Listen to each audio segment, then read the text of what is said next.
हमारे बिहार के सिकंदर स्वर्गीय रामदेव गुरु जी गावत रहा अपने जमाने में। अरे वाह, कैसे गाओ मास्टर? अरे तोड़ दिया दिल जान का शीशा, अरे तोड़ दिया दिल जान का शीशा, अरे मीठा चला के खंजर, अरे मीठा चला के खंजर, नजरों में तेरे जानम है काम का समंदर।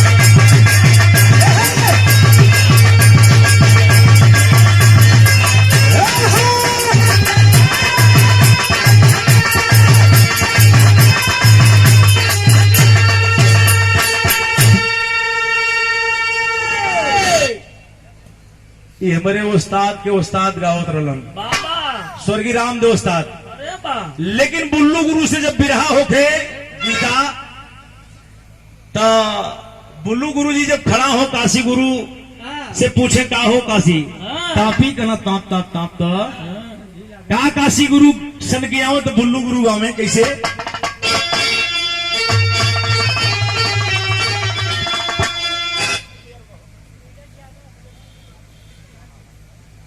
श्रीमान नीरज यादव जी हजोसी सुगुलपुर की धरती से,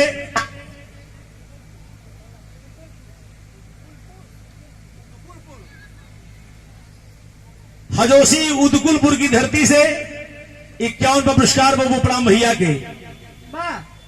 लेकिन नेताजी ये बदे आपके अंदर बड़ा फन बा।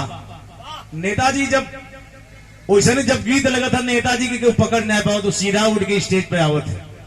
आप लोग देखबे के है एकदम छाप दे हैं नेताजी। लेकिन देखा हमारा बुल्लू उस्ताद कैसे गाँव अच्छी लगा बेटा था।